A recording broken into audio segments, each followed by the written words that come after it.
Welcome back to Lost Legacies. A Hidden City Book Company production. I'm Matt. And I'm Sam. Oh, God. Pleased to meet you. Oh, I forgot that's what I wanted to say in the beginning. Welcome to Lost Legacies. I'm Matt. Pleased to meet you. Oh, God. Well, if you can't tell by now, this episode, we're talking about, I don't have my DVD on me or my Blu-ray on me. I don't know what year it was, Oh God. but That's we're talking. okay. I got it pulled up. Okay, what year did this come out? It should say on the 19, back. 1984. Okay, we're talking about Walter Hill's 1984 cult classic. I really don't know if it's a cult classic or not. I feel like it is. Okay, it's a cult classic, but we're talking about Streets of Fire. This is something I watched this, I want to say probably about a year ago, Yeah. because I saw that clip that we were referencing online, and it's just the picture behind Sam, William Dafoe, walking out of the fire with that weird. Try move again so they could see his outfit. Look There at you that. go. There you go. Sorry, podcast listeners. We're also filming this, so you could check it out on YouTube. You can see William Dafoe's outfit in all its glory. He's Uh, shirtless, but in like a tight, like leather spandex, like suspender yeah. getup. Yeah. I don't know. Like, is With he a cutting real fish or something? Like, right, right. I don't know. I don't know. Or I mean, it's kind of bondage looking. I'm not one to king shame, so Yeah. I don't know. Whatever floats his boat. But yeah, so that was the scene when I see him walking out of the fire and Tom Cody turns around. He's like, "Name's Tom Cody. Nice to meet you." I'm like, "Oh my God, this acting is terrible. This outfit is terrible." But like it enters the level of being cheesy. It's just cheesy enough that it becomes kind of cool, Yeah. you know?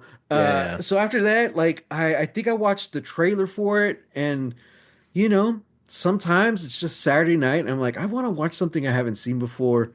And like I'm like, let's check this out.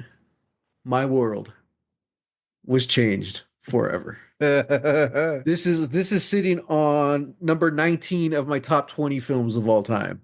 Wow. I can't tell you if it's a good movie, but it's certainly a movie that I had fun with. Yeah. I think that's all that matters, I right? think that's all that matters. Yeah, Yeah. yeah. Yeah. What did you know about this movie? I I knew that it existed. Uh-huh. I knew there was a movie called Streets of Fire. I knew that it was some kind of like rock, sort of movie. Hmm. I didn't know if it was a musical or what, but I just knew that it was like rock and roll was a huge component to it. Um, I knew Diane Lane was in it, and then I knew that Willem Dafoe was in it. Mm-hmm. And all of these things kind of were just like uh, pieced together over time. Like I've known about this movie for years. It's been on my watch list, and anytime like it gets brought up, it's usually always in a positive light. People are like Streets of Fire rules, and I'm like, I gotta watch this movie one day. Um, so yeah. So then when you said that you watched it, and you loved it, I was like, oh, rad, cool. Well, one of these days, hopefully I'll watch it. And then when you said that you were bringing it to the podcast, I was like, this is fantastic. I get to cross it off my watch list. And boy, oh boy, I'm it's gonna a try and. I'm sorry. What was that? it's a hoot. Oh yeah, yeah. I'm gonna try and find it on my letterbox. See what I wrote about it. And I haven't reviewed it yet. I'm waiting.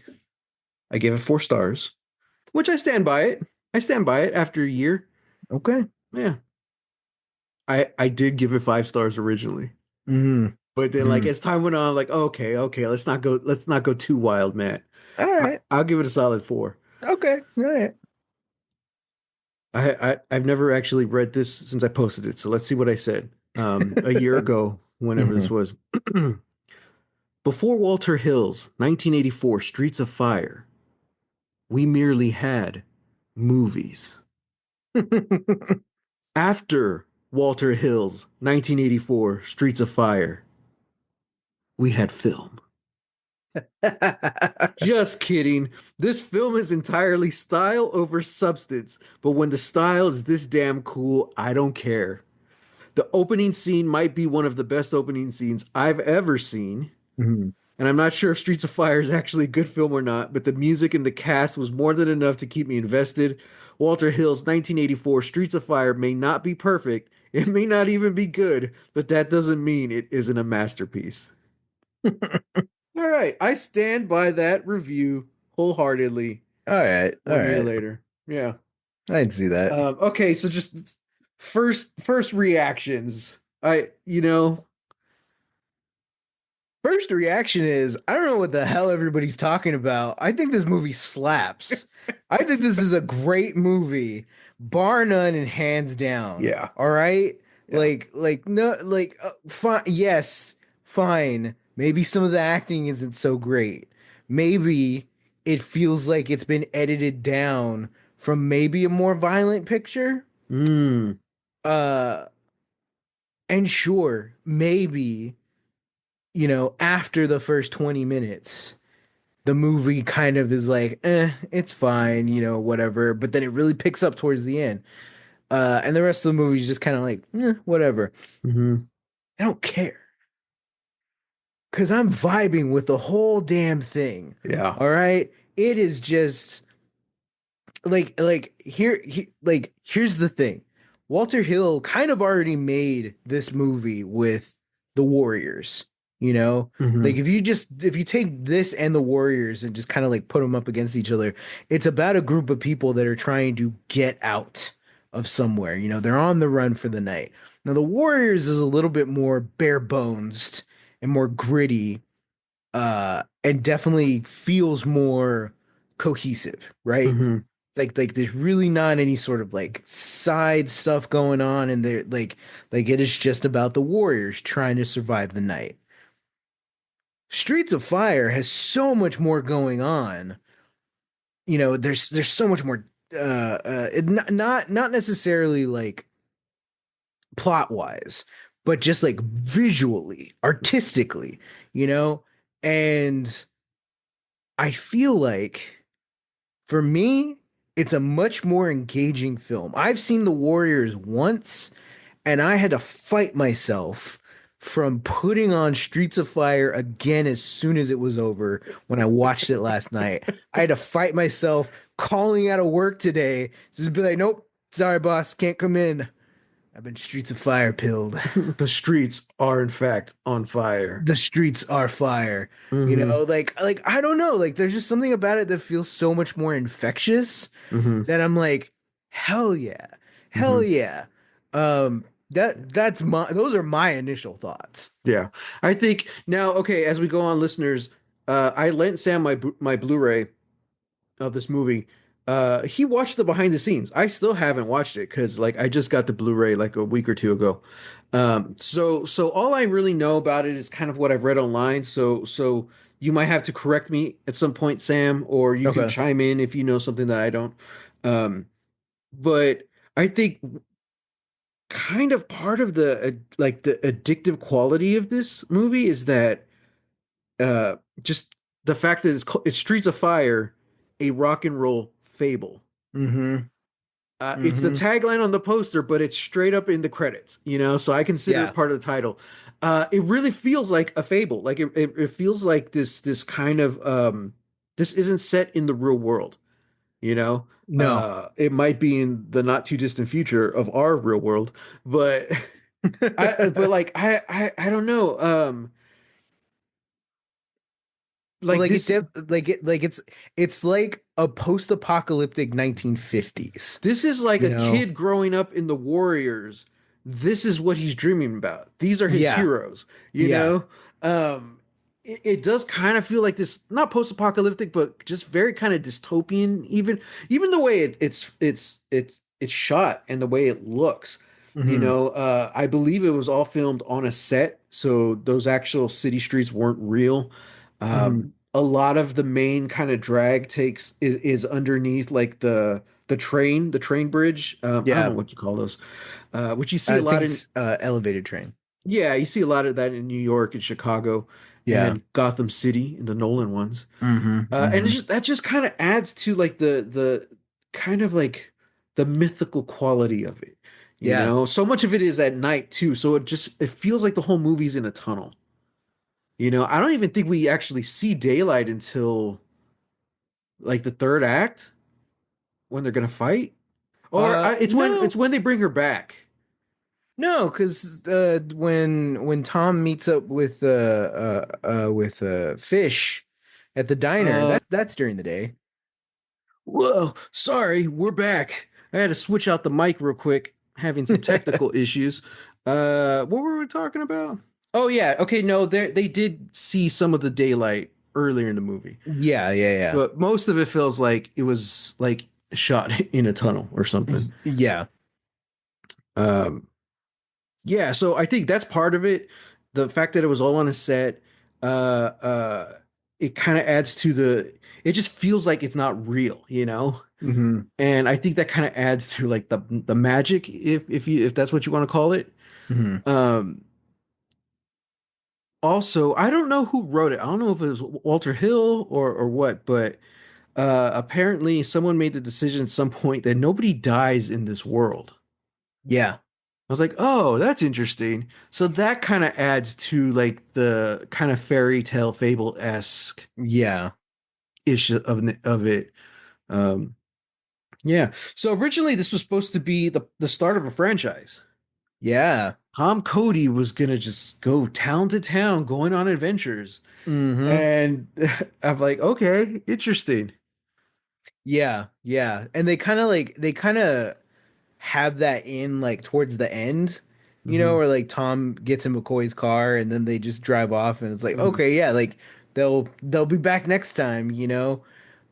Which is so crazy because I never got that like watching that ending. I was just like, yep, and that's it. That's the end of the movie. I'm Oh, like, nice. Okay. yeah, yeah, like me like just not even thinking. I was like, yeah, that's where the movie ends. Like Hmm. I don't need anything else. Wow. Yeah. No, I kind of dig that idea. And it like when you think of it that way, it kind of makes sense. Like, okay, yeah, he can't end up with the girl at the end because he's got to keep writing. You Yeah. know, he's got to keep moving along. Hmm. It's such like so apparently the writer, I think it was Walter Hill, Yeah, he it's had Walter that Hill and Larry Gross. so he had the idea of like when he was a kid and he made the character of Tom Cody. Hmm. So it's kind of based off comic books and stuff. But I'm like, that's such like an edgelord thing to write, you know? Like, no, we made love one last time, but her life's better without me. You know what I mean? It's just like, I'm gonna Yeah. keep going. She's gonna miss me, but she's gonna know I'm right. Like, Yeah. I don't Yeah. know. It's so weird, dude.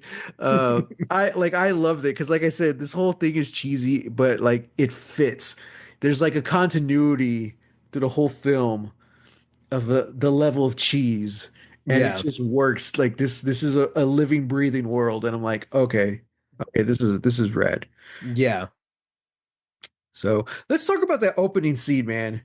Because like I said, I saw like a clip online and then I saw the trailer. I'm like, okay, let's watch this. Hmm. The first like 8 minutes of the movie, my jaw's just on the floor. I was like, one, just because the music alone, like even through the opening credits, you start hearing the drums kicking in, you Yeah. know, and then I'm like, okay, this is cool. Okay, rock and roll fable makes sense. Hmm. Hmm. But then you get, I don't even remember what the first shot is. I think it's the street, and you see the neon lights in the street. Yeah. Yeah. And then Yeah. it cuts and you see all the kids running to the concert venue and it cuts and you see Reva in the diner. And like the cuts are so fast and like Hmm. it really caught me off guard. I was like, oh, hang on a second. This is like music video editing. Kind of. And Yeah. I'm like, okay, this is unique. Like instantly I'm already pulled in, you know? I'm like, Hmm. this is new.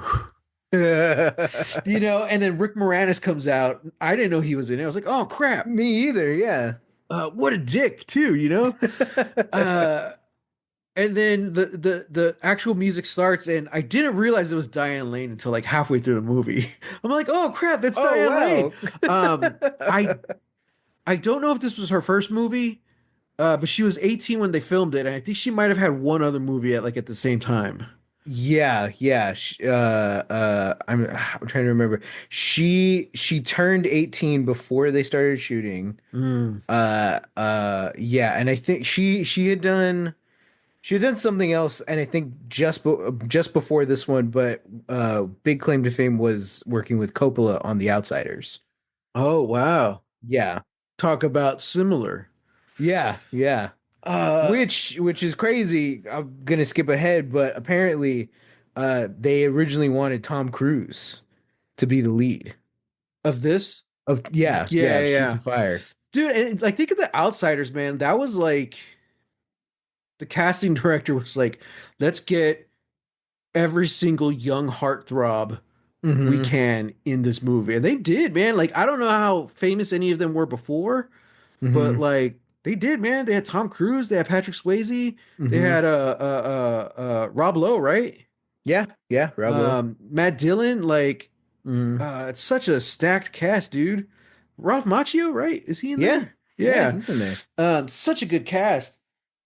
And then you get this one where it's kind of the same thing, but everyone's playing like little side roles. Yeah. Um, so yeah, I didn't realize it was Diane Lane, and dude, just the when they're performing the song Nowhere Fast, Mm-hmm. and it's so good, it's vibing. The song's pretty cool, but then like you get to like two-thirds of the way in, and like the tone of the song kind of changes, and it kind of goes higher and Mm-hmm. faster, Mm-hmm. and the camera, it's always shot like at different angles. The camera sets itself up, straight shot, dead eyeing Diane Lane and like the two guitarists. And I'm like, oh, this is interesting. And it like slowly is pushing forward. I'm like, Mm-hmm. oh, this is very, again, unnatural. Yeah. Like so much of storytelling through film is about making things feel natural, you know, because you want to relate with the characters and stories. So it's all about like bringing you in.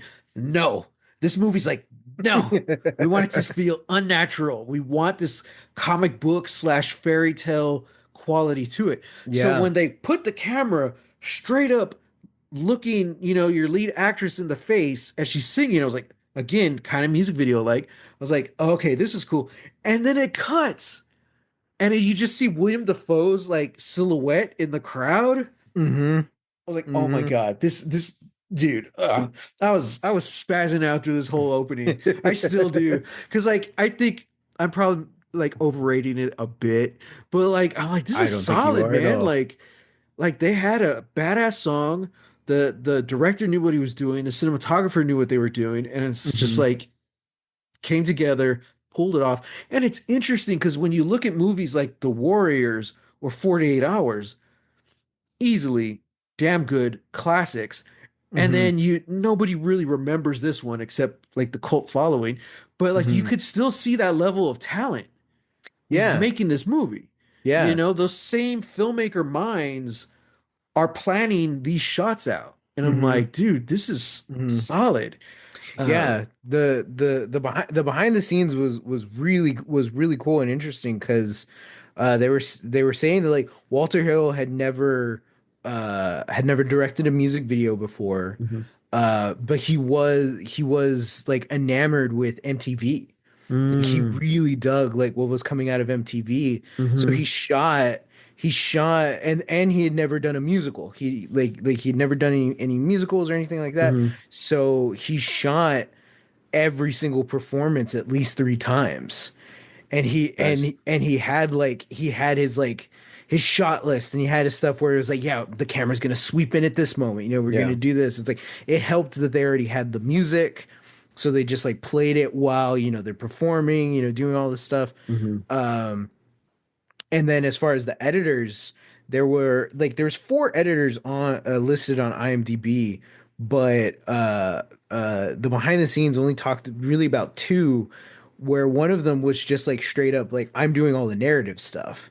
And he was really like he was really nervous to do the song parts, and then there was this like one of the other editors came in and it's like, oh, like he had all these ideas, like looking at all of Hill's shots. And so they just agreed, like, oh, okay, you do all of the song, and then I'll just come in and add like Willem Dafoe riding in on the motorcycle, like cutting to Willem Hmm. Dafoe and like Hmm. his silhouette. I'm like, oh, like that's so rad. So yeah, Yeah. like you see something like this and you're like, yes, this isn't like these are people that are working at like their at like the height of their power. You know, Hmm. this was a blank check. Walter Hill, coming off of the Warriors and 48 Hours, Hmm. studios were like, "Hey man, make what you want." Yeah. And he's like, "Cool. Here's the script I wrote when I was like 12." You know? And I'm Yeah. like, it's so wild. I love it. Yeah. I mean, it's such a weird kind of vibe. I guess like I don't want to say like a Mhm. stigma, but like it kind of reminds me of Hellboy 2, where a lot of people are just like, oh yeah, another comic book movie, you know, Mm, mm. another kind of fantasy kid movie, and you're like, dude, Hellboy 2 is like solid. Like that's one of Del Toro's best. Yeah, You yeah, know, yeah. I that's kind of what I feel about like Streets of Fire. Although I'm a lot less familiar with Walter Hill's work, Yeah.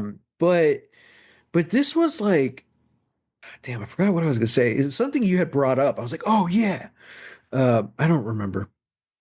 That means it was an important point. Yeah. Hopefully, I'll come around to it. But Yeah. Yeah.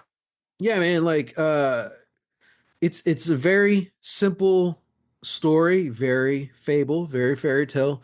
Hmm. Princess is captured by the dragon, so the knight in shining armor has to go get her. Hmm. Um, Hmm. I I think Hill was saying something along the lines of like there were uh like it was sort of taking the idea of like 50s greasers, Mhm. and like that sort of culture, but just turning it into a Western.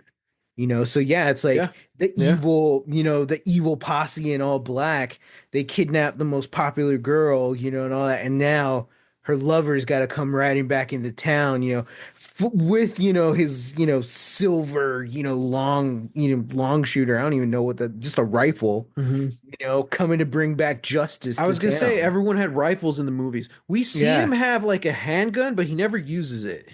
yeah, yeah. McCoy uses a handgun, That's but right. He but probably gave it to he her. yeah. Well, no, she has her own. Oh, that's right. She Yeah, does. she's a soldier. Um, But like the coat, he has the coat, he's got the big duster. Yeah, and instead of horses, they have the motorcycles. yeah, Yeah, I definitely. He's the man with no name. He yeah, leaves. kinda. He comes in because he needs to do a job, and then he leaves at the end. And Hmm. yeah. Oh yeah, what I was gonna say was, listeners, if you haven't watched Streets of Fire, I don't know what you're doing here. Thanks for the support. Thanks for watching. But go watch it. But yeah, because it's not really a musical. It Yeah, it's more of just a standard movie, but with like almost music videos in it. yeah, Like you could tell, kind of like Arcane. Arcane would use like music videos yeah. in the episodes to tell the story. A lot of times it was like transitions or time lapses. Hmm. You see like the revolt of the Jinxes, the blue hair girls. Like I don't know Yeah, what you call them. You see the blue hairs revolt, and it's something that happens over time, but it's all told in like this 1 to 2 minute music video. And like yeah, that's really all we needed. And it's done in a really cool stylistic way. Same thing with like the first one where a lot of the fight scenes were just really stylistic music videos. That's kind of what this is, you know, like the opening song and the ending song, you're actually watching the band perform, but then when you're at the bomber's place and they're singing and stuff, like it's still intercut with everything else. You see Tom Cody getting into position. You see McCoy kind of working her way through the bar, you know? So like Yeah. the story's still telling and the music's just kind of building the ambiance of it. So yeah, it was just because I was honestly surprised that it wasn't a musical, but I'm like, yeah, that would have kind of been weird with the vibes, but I Hmm. think the way they did it fit well. And Yeah. now, and I'm also thinking, so if there was gonna be more Tom Cody movies, was it gonna be still the same? Was it gonna be like several musical fables? Like Yeah, yeah. I mean, I would imagine I would imagine so. It's just kind of strange that like that would be kind of cool. yeah, it kind of would be. It's just strange because like he's not involved in that Mm-mm. world at all. You Yeah, know, he's like he is very much the outsider, you know, not even looking in. He's just like he acknowledges that like this world exists. So that's kind of it. Like, yeah, yeah, I don't yeah, everything else just sort of truly it feels like it comes from, you know, Diane Lane. You know, like this is her world, you know, and this is the world of the city, whatever city this is, you know, and it's yeah. like yeah, like so I don't really know. I don't like it's weird to think about, but it would be kind of cool to imagine that like, yeah, it's still rock and roll fable where we're following this guy and we're just, I don't know, maybe we explore more genres of rock, you know, or something. I Yeah. kind of get vibes from Odessa, which is coming out soon with Sadie Mhm. Sink. Oh yeah, that's out. It's on Hulu Oh, it's now. out? Yeah. Nice. I gotta go check it out. Yeah. Yeah. It also kind of picked up like some Fan of the Paradise vibes, mm, you know, like just like mostly like within like the concert settings and how it's like it's not technically a musical even though like it kind of is like yeah. Fan of the Paradise is has I feel like a much more musical feel to it. Hmm. um but it's I think it's just like they're both working within like these weirder and more like seedier like rock sort of storylines and characters. It would have kind of been cool to see how the music styles change throughout the different movies. Yeah, Maybe yeah, based on location, you know? yeah. Yeah, I don't know. Yeah. So let's talk about Tom Cody for a second. All right. I think his name is Michael Perry? It's like Puree. Michael Pere. Yeah. Uh, it wasn't the best performance, but like I dug it. Like he fit the vibe of this movie, you know? Yeah. Okay, but here's the thing. Okay, and I'm always I if I'm gonna critique another actor's performance, it's because it's got to be like something I really feel strongly about. I don't feel that way with this, so I just want to like put out the disclaimer. I honestly feel like a lot of the kind of cheesiness and the lackluster performances of this movie really came from the writing Oh, because yeah. the writing was very much like I'm seriously wondering if they updated the script he wrote when he was 12 because like it feels like something like all the one-liners I'm like of course he would say that, like Yeah, yeah, this yeah. again, this is something a kid would see on TV and it's like, yeah, we got to have that line. Hmm. Even a lot of the trash talking was like all kind of stereotypical trash talking, like it didn't feel new or anything. I'm just like, okay, these are all Yeah. one-liners. The ones that really worked well was McCoy and Fish. I love how they're just like riding each other's ass the whole movie. Yeah. And the performances were great. I'm like, okay, I like this a lot. And shout out to McCoy, man. You know how I'm a fan of badass lesbians. Oh So, yeah. and they never straight up say it, but come on. We get the hint. Yeah, yeah. She tells enough people that they're not they're her type, you know. It's like, all Yeah. right. So is the Yeah. sister into her, Riva? I don't know. It kind of there was They a kind couple of of shots, right? yeah, yeah. They I'm kind of like, leave it huh. open ended and I'm like, yeah, okay.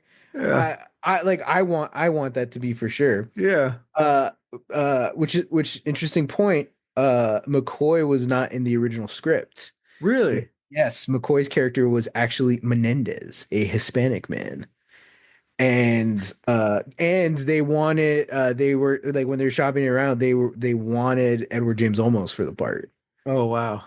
But Amy Madigan came in to read for I think both Riva and Ellen Aim. Hmm.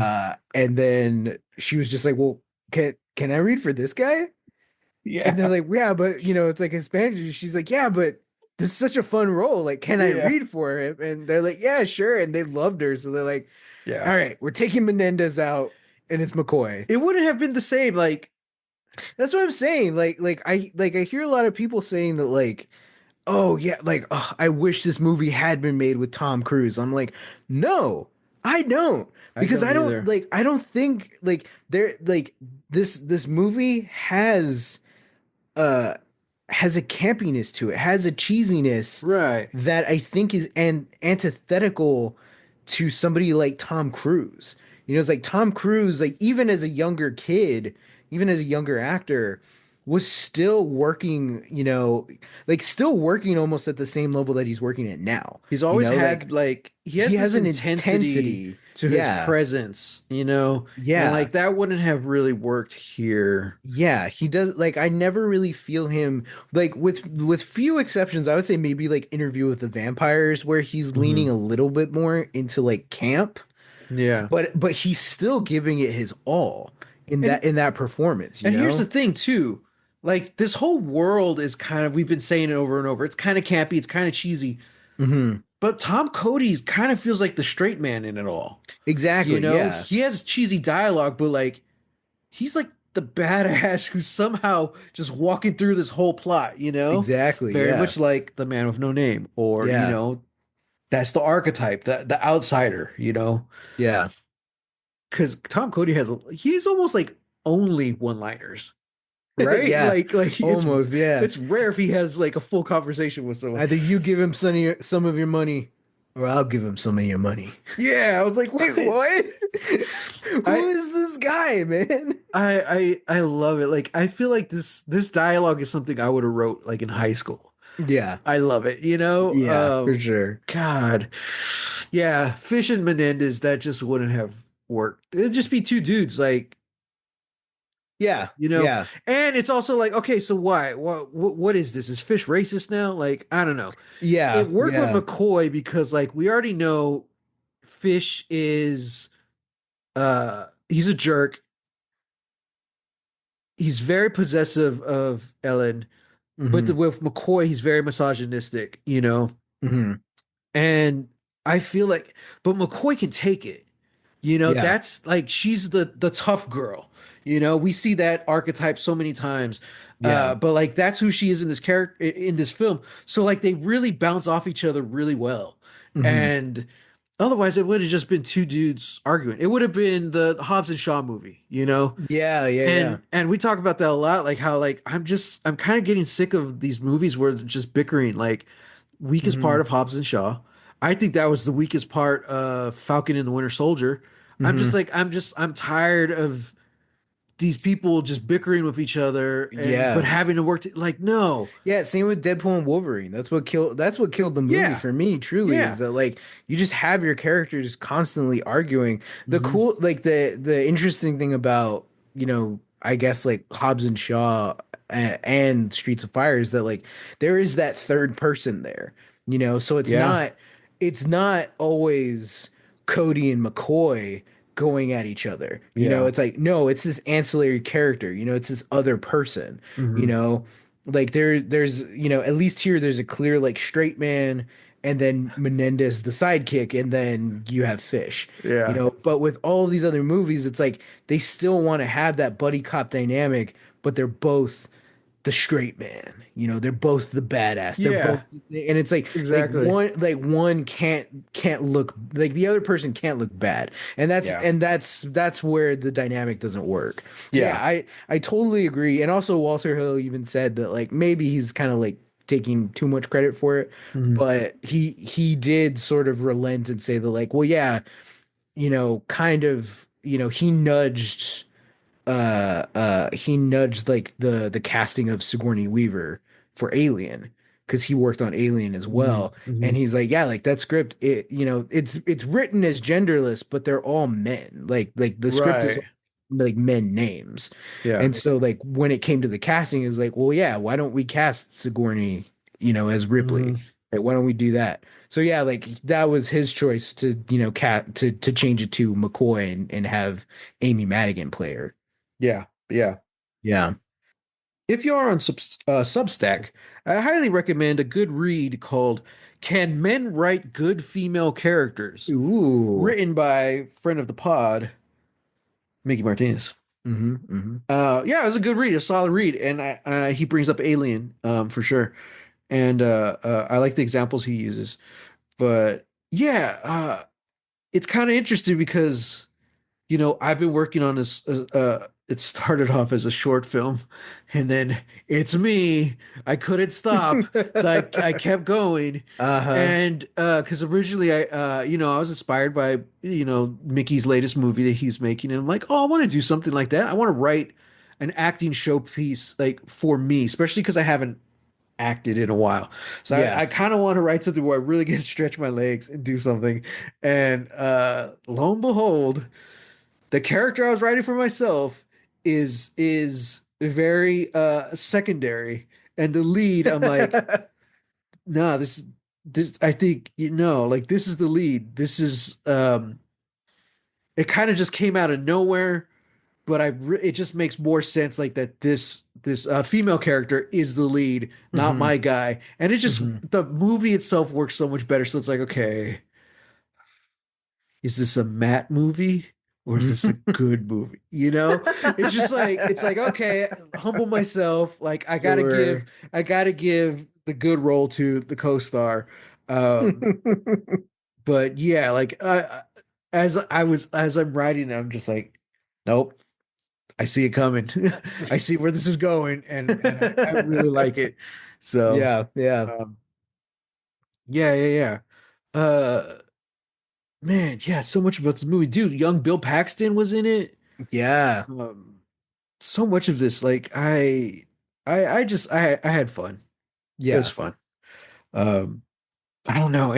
Any other insights from the behind the scenes? Oh, plenty. Ooh, Yeah, I have plenty. fire Uh, away. so, so yeah, they built this. This was the like Oh, old Universal soundstage. we are just talking about Uh, Deadpool. yeah. Oh, yeah, that's right. You're wearing that. Yeah. So this was built on the Universal backlot. Dozens of hundreds of movies have been shot there before, Yeah, but they really took time to make it look like its own world, make it yeah. look like truly lived in.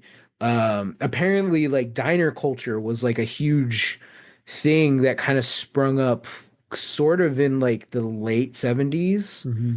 I think they referenced the movie. I think the movie is just called Diner. And like after that movie hit, like this that sort of like retroism was in vogue. So then they were like, oh yeah, well, okay, well, yeah, like a lot of pieces are taking place as a diner, so we got to have a diner.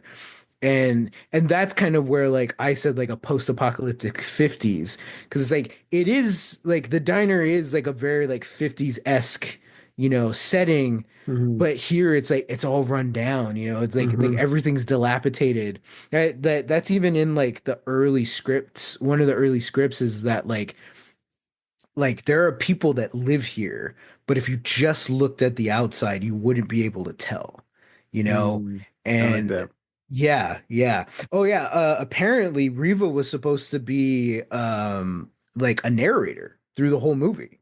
Interesting. Yeah, so the whole movie was gonna have like VO with Riva as this character, kind of like very fairy tale-esque, like being the story weaver, coming in Hmm. and like narrating all the parts. This is Tom Cody, this is Raven Shattuck, like all of these things. And it's like, but I think for one reason or another, they just cut it. Hmm. And so it's like, and that for me, I feel like that kind of sucks because I feel like Riva doesn't really get anything to do. Right. She literally just calls her brother Tom, Yeah. and then it's the Tom Cody movie, and it's like, yeah, okay.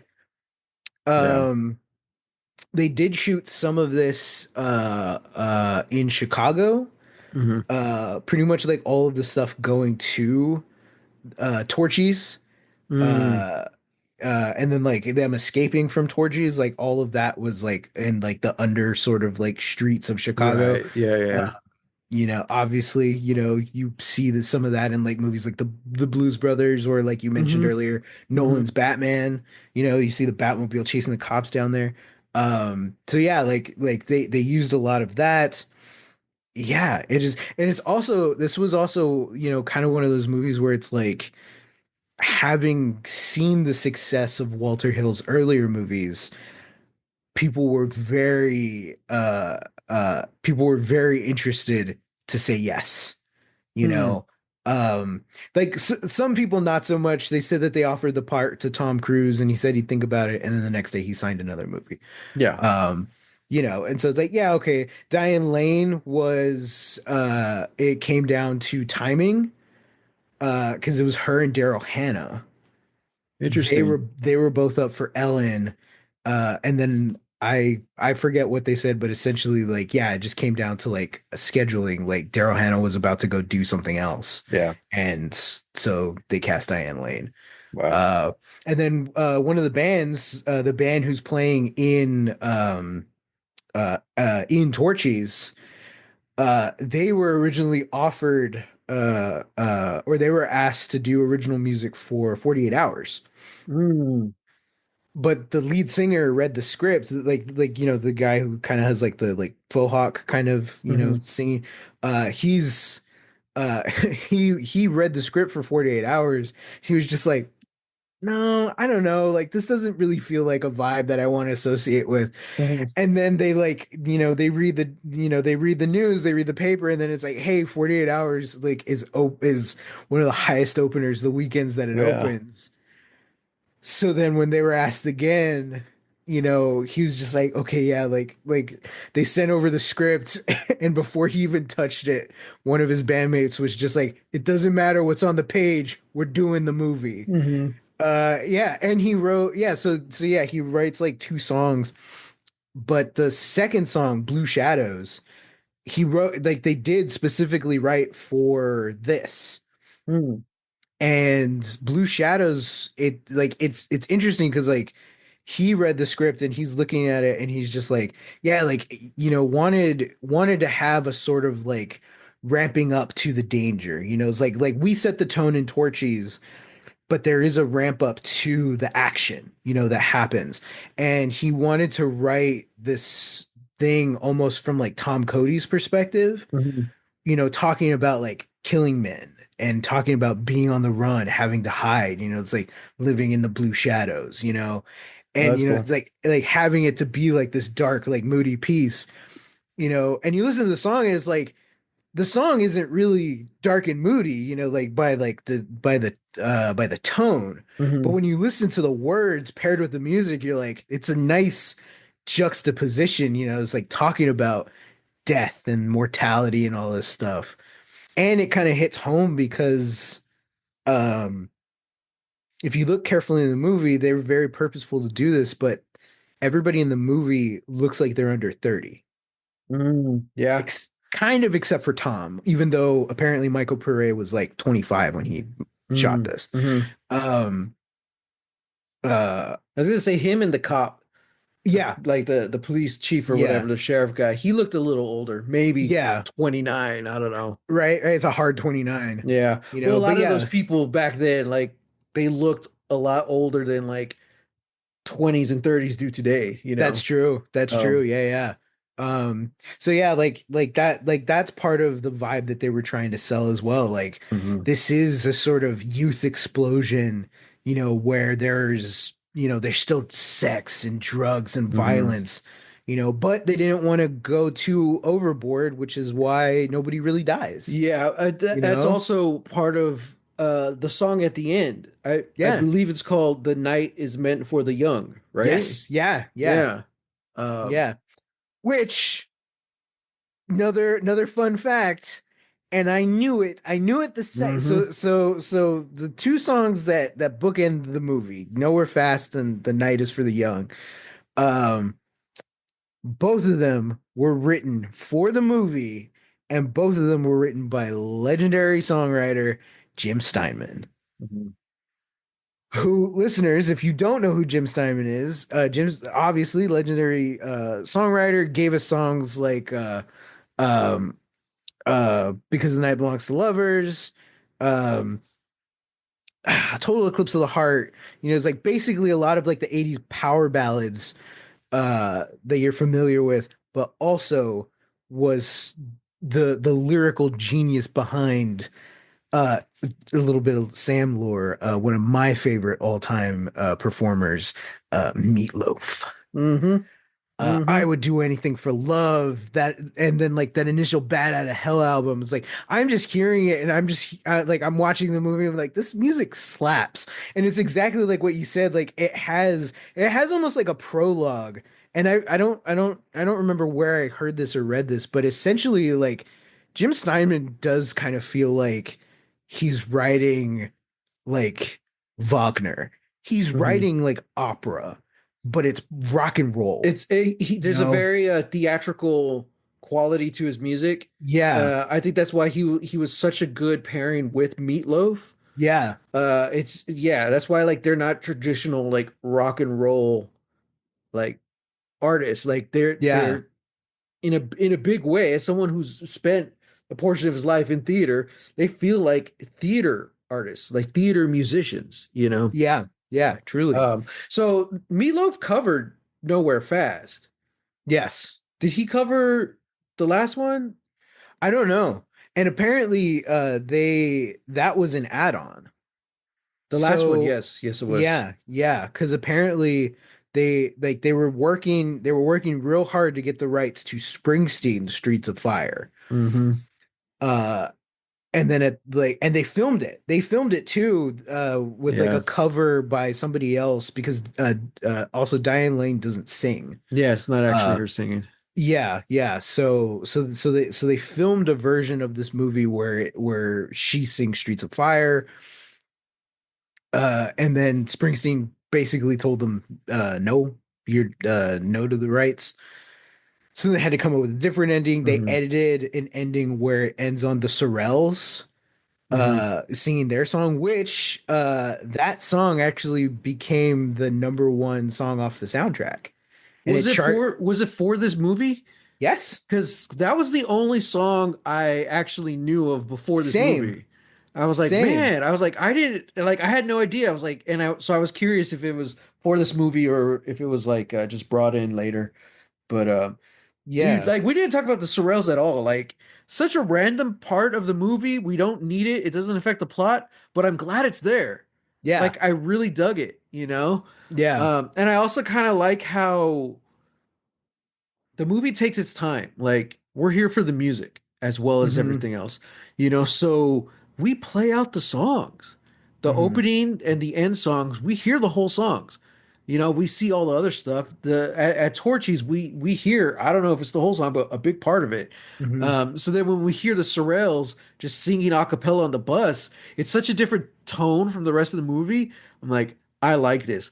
But you're Yeah. also getting everyone's like reactions, including Diane Lane and Rick Moranis. I'm like, it's Hmm. kind of like the one part of the movie where you're like, huh, I think he really does like music, Yeah. you know, because he's always greedy. It's all about the money. And I don't know. That's the one moment where he kind of lets his guard drop, and you're like, I think this guy really does like music, I you think know? he's had to build this like cynical persona. They like Yeah. they like they were saying that like Billy Fish is definitely like he's taken so many beatings in his life that he's at a point where he can afford to not take them anymore. Yeah. So it's like he comes from struggle, he comes from Yeah. that background, so he keeps dishing it out. But yeah, it's like it's moments like that, and then also like moments that you kind of get a glimpse of it, but you're not really sure what it is, like at the beginning, where Ellen is like actually performing, and he's Yeah. like standing there just kind of looking on. You're like, okay, but you don't know if he's also just enamored with Ellen or not, Yeah. which is why I like that we get the end with him looking on at the Sorrels singing I Can Dream About You. Yeah. And yeah, it's that same magic where he's just like, we're gonna make so much money. It's like, yeah, And he the guy's loves like, God bless rock and roll. Yeah, I was like, yeah. yes. It's like this is great. Oh Um, man. yeah. So yeah, Yeah. yeah. So they cut an ending with the Sorels, Yeah. and everybody said that like they liked it, Hmm. but it needed like an extra So then they got Jim Steinman back, and they the original place where they shot the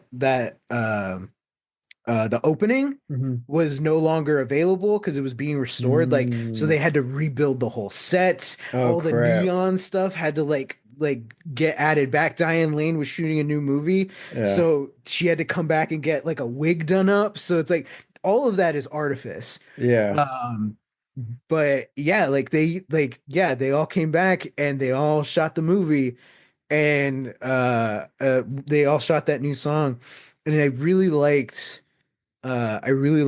Michael Pare was talking to Walter Hill. It's like, how do I play that last shot of me walking out of the thing?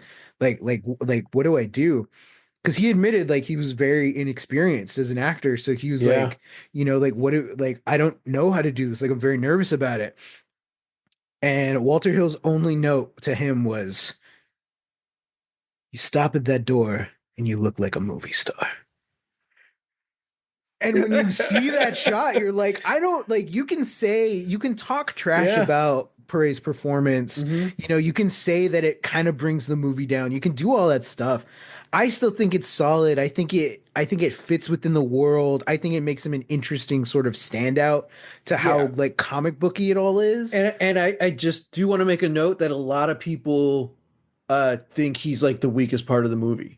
Yeah, Which is why I wanted to mention earlier how I think it really was the writing that kind of brought down his performance. It I wasn't think really so him too. himself. Also, the Yeah. fact that like this might have been his first movie or one of the first ones because they all say like he was brand new. They Yeah. wanted to hire the next like it guy, you Yeah. know.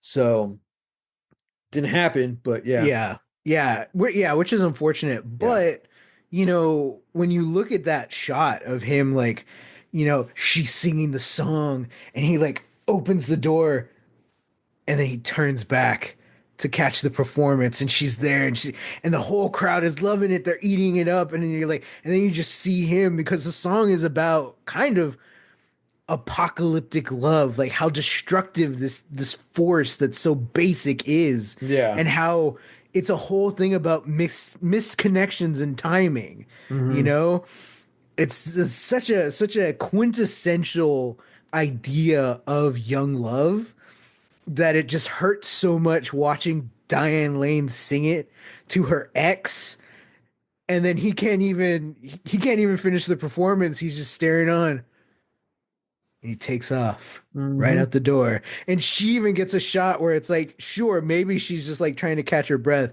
but even as he like walks out the door, she turns away as if she can't even bear to watch him go.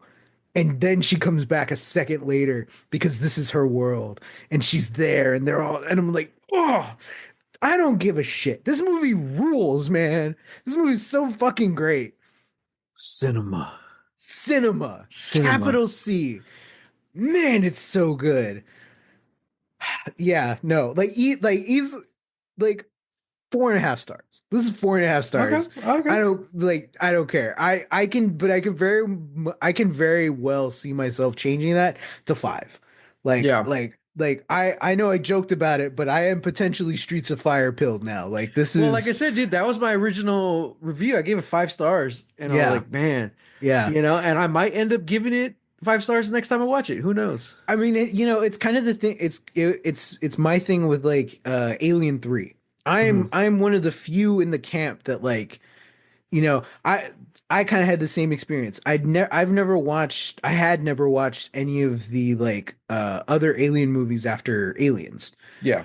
Like seen like Alien vs Predator, all that stuff, Prometheus, but I had never seen Alien 3 or Alien Resurrection because I always heard how bad they were. Everybody's like, "Oh, they're trash. They shouldn't exist." All this stuff. Hmm. So I just on a whim, watch Alien Resurrection, or I'm sorry, not Alien Resurrection, Alien 3. I on a whim like turn it on and I watch it, and it's like 1 o'clock in the morning when the movie ends, and I'm just like, this movie rules. Hmm. And I feel insane because everybody's been telling me that this movie doesn't rule. And Yeah. every single time I kept watching it, I've seen it maybe like 5 times now. Uh, and I'm like, this is a great movie. This I feel like is sort of a perfect capstone to the saga. And there's so much going on to it. There's so much meat on here. It's like, is it a perfect movie? Probably not, but yeah, like after watching it so much, like yeah, like I gave it like 4.5 stars when I first reviewed it. Hmm. And yeah, just like frequently rewatching it, I'm just like, no, this is 5 stars. I don't care. This is 5 stars, and I'll go out on a limb and say it's one of Fincher's best. Yeah. And you see, like the whole rating of the movies thing, it's always weird because everyone just views it as gospel. I mean, it's really Sure. it's really for yourself. Art is Yeah. subjective. Yeah. I just have like I need to rank things. It's just, you Hey, know, you're s- not alone. The algorithms love a rank. They love a ranking yeah, like it's list. just the way my brain works. When it's working, I got to put things into like categories, um, just to stay sane. But at the same time, I'm also very open and very much against staying in the box. Yeah, yeah. So you know movies movies and just all storytelling, they're supposed to elicit some kind of feeling out of you. So if you're feeling that it's a 5-star movie, feel that it's a 5-star movie. I You know agree. what movie I never hear people say is a 5-star movie, but it's my favorite movie of all time? Indiana Jones and the Last Crusade.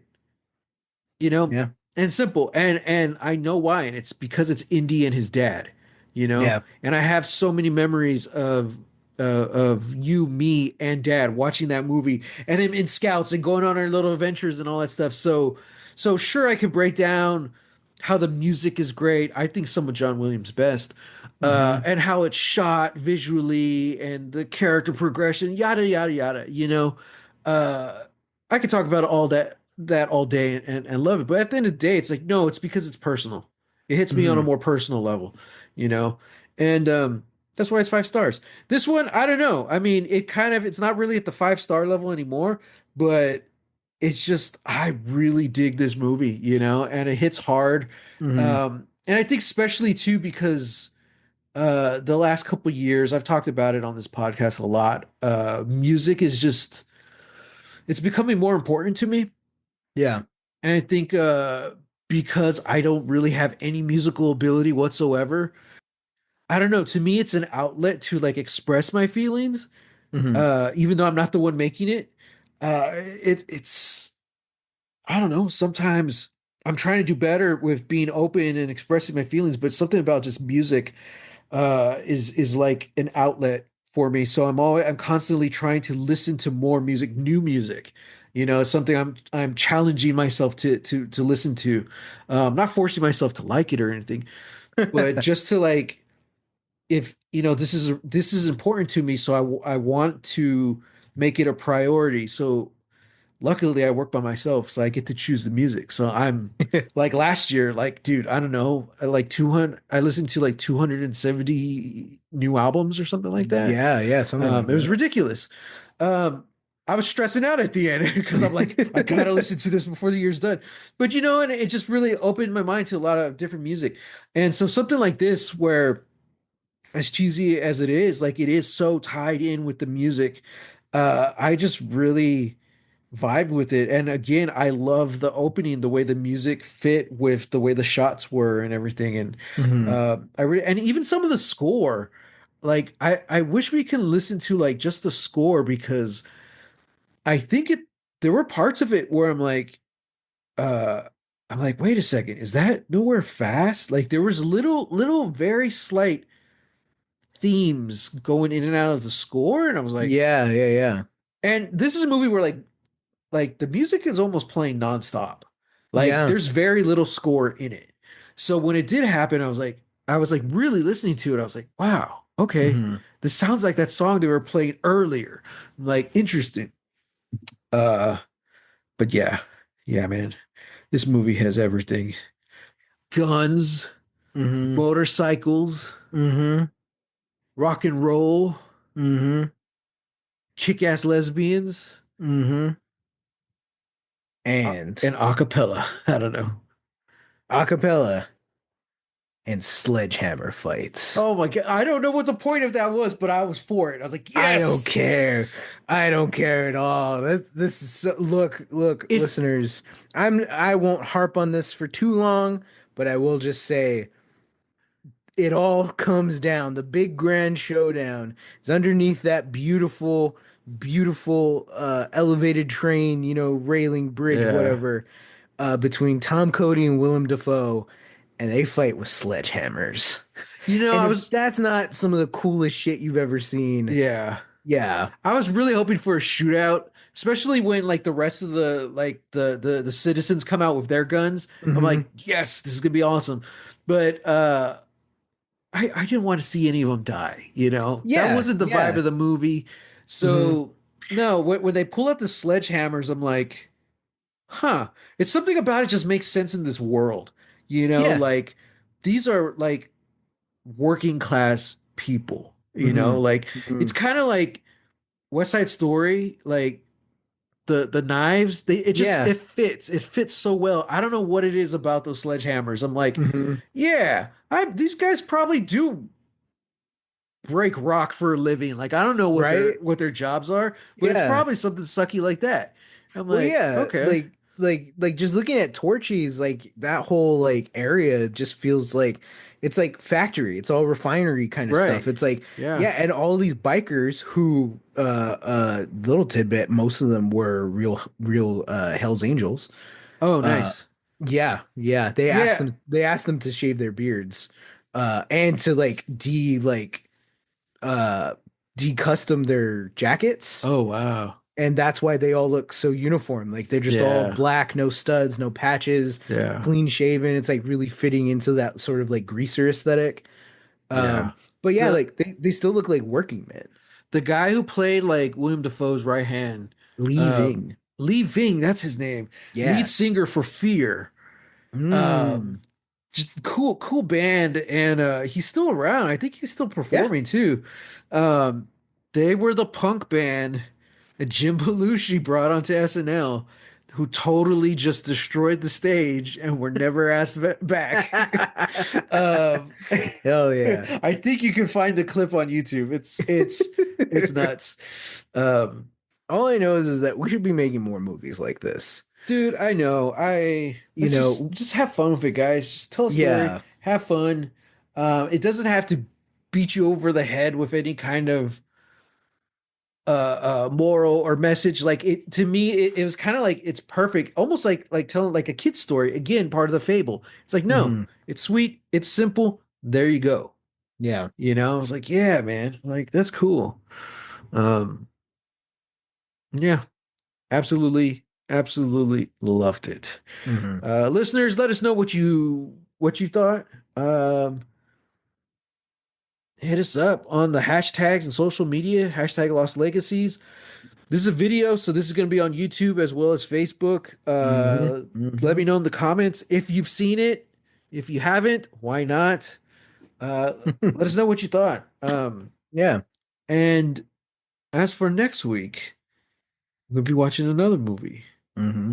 which is It is going to be a movie from 2018 oh, okay.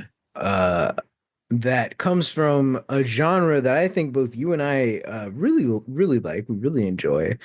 Uh, Keeping sort of in theme with this movie that is sort of a Western. This is the 2018 space Western Prospect. Oh, interesting. Okay. Mm-hmm. Okay. I remember when this one came out. Mm-hmm. All right. Where can we watch this? Uh, I can tell you exactly where you can watch it. You can watch it at home because it is streaming. It is streaming on Paramount Plus. Paramount Plus. All right. Home Yeah, of sci-fi. it has jumped around. It was on Hulu for a while. and then it was streaming on Amazon, and it Yeah. looks like now it's a Paramount. So as of this recording, it's a Paramount Plus. Okay. All right. Yeah. Interesting. Um, yeah, I remember when that one came out, and that was yeah, I won't say anything. Like I know who's in it. That's about it. Yeah. And I know it's in space. But yeah, it was when that actor was kind of brand new. Hmm. It was very this movie really flew under everyone's radar, but everyone was saying like this is one of his underrated roles that you have to watch. So I'm like, all right. Yeah. So finally getting around to it. Um, I actually met him once, so we'll have to talk about that next Oh, episode. you've never told me this. Yeah, I have. Really? If not, I'll tell you again. You'll tell me again, and I'll But it pretend that has to I be on the forgot. pod. I'm only gonna tell it again for the likes. Yep, because everything is content. Yep, everything is content, guys. Like, subscribe, follow, and you'll hear my story. Listeners, hit us up. We're on just hashtag Lost Legacies. We'll see it. I'm on Instagram and Threads at Holy Hand Grenade of Antioch, and on BluSky at Matthew Jimenez. And you can find me on Twitter, Instagram, and Threads at Real. That's REEL Texas Weirdo. I wish we had a good sign off for this. I thought we were just going to do quotes, like our favorite quote from the movie. What's my favorite quote from the movie? Well, I'll tell you mine. What's yours? Until next time, I'm not the kind of guy to carry your bags around. But if you need me, I'll be there. That's a good one. I really like that. That's that was hot. That's the hottest Tom was the entire movie. Oh man. Damn. I love what was it when McCoy's like sleep on the couch and she pulls out the gun. I forgot what Tom Cody says, but something like, "I see you like sleeping for guns." You're like, "Yeah, because I'm a soldier." Something like, "Remember, you know." Hmm. And he's like, "Well, just don't go pointing that at me, or I won't like it too much." And I'm like, "What?" I'm pretty sure that was verbatim the line. Pretty sure, yeah. I was like, what? Also, why are they such assholes to each other? Like, Right? he's literally letting her crash on the couch. Like, why is Yeah. he just being a dick all of a sudden? I think that's just him. Yeah, but I also like that relationship because like they're both dicks to each other, but like there's a mutual respect, They're unlike McCoy and honorable. Fish. Yeah. Yeah. Yeah. Um, also, I like we didn't talk about this at all, but where Tom Cody he just walks into the room, he takes a swig of whiskey or whatever, and he looks at like the old like wartimey photo of Diane Lane, and then like it kind of you kind of like it's not a flashback. You just see her performing like singing a song, Yeah. and then it cuts to him walking into Reva's bedroom. He's like, "All right, I'll do it. I'll go after her, but it's for the money." And I'm like, "What? You didn't even talk yourself into it. You just had this weird flash sideways, Yeah. like." That's all he needs. uh, Shot of whiskey and a flash Also, sideways. is Ellen like a horrible character? I can't May- tell. Maybe. I can't tell. Like she's Look, just man, so ungrateful that he came to save her for the money. for the money. I'm Yeah. like, oh my God. Hey man, it's kind of the it's the Spaceballs thing, where, Princess Druidia thinks that Lone Star only, was doing all this for the money, which he technically was. But then her dad, right at the very last second, is just like, "Oh, he didn't take the money. He just took enough to cover like fuel costs." And she's like, "What?" And that's exactly what happens in this movie, He's, Mhm. he comes in, and it looks like he's gonna take the 10,000, and then he's like, I'm taking the 1,000 that I promised McCoy." And he throws the rest at Fish. And that's what causes Diane Lane to just be like, okay. Well, yeah. And it's like, Yeah. yeah, And then she yeah. runs out and she's like, but I do like how she calls him out on his bullshit. She's Hmm. like, what did I do? What did you want me to do? You left. What did I do wrong? Hmm. And what is his response? He just grabs her and kisses her Kisses her in the rain. in the I'm telling rain. you, a 12-year-old wrote this and Oh, I'm all yeah. for it. I was like, damn. They're kissing in the rain. And then the very next cut, they've already made love and they're just in each other's arms. I'm like, Yeah. yeah, a 12. Yeah. This script did not really change at all, No. you Oh, and know? then in order to enact his plan, he's Oh taking God, her out of yeah. the train with McCoy, and like he doesn't even say anything. He just punches Eileen out, and then he tells Eileen, or then he tells McCoy, "Okay, you got to get her to the beach. I got something to do." I was like, "What?" Yeah. Like, oh my God. Yeah, I was like, wow. Yeah. Yeah. Oh Okay. man. So on that note, my last Here's line, or yeah. what were you gonna say? I was gonna say, look, yes, I still stand by what I said. We need more movies like this. I think every director needs to make the weirdo, graphic novel movie of their dreams. Yeah. I definitely do think that you need at least two or three passes on the script because you, as a 12-year-old, were not a great screenwriter. Right. Yeah. Please, Oh please, man. I'm begging here. Um, I think it wasn't my favorite part, but I love that moment where at the end where Fish and Tom Cody are like kind of making amends Yeah. for last time. She loves you. Yeah, she loves me, but she needs you. And then he walks off, and Fish is just like, "Hey, Cody," and that's No, it. no, he's like, thanks. Take it easy. And Cody's just like, I'll take it however I can get it. That's Like, right. what? Damn it, dude. Just go. Get And out on of that here. note, we'll take it however we can get it.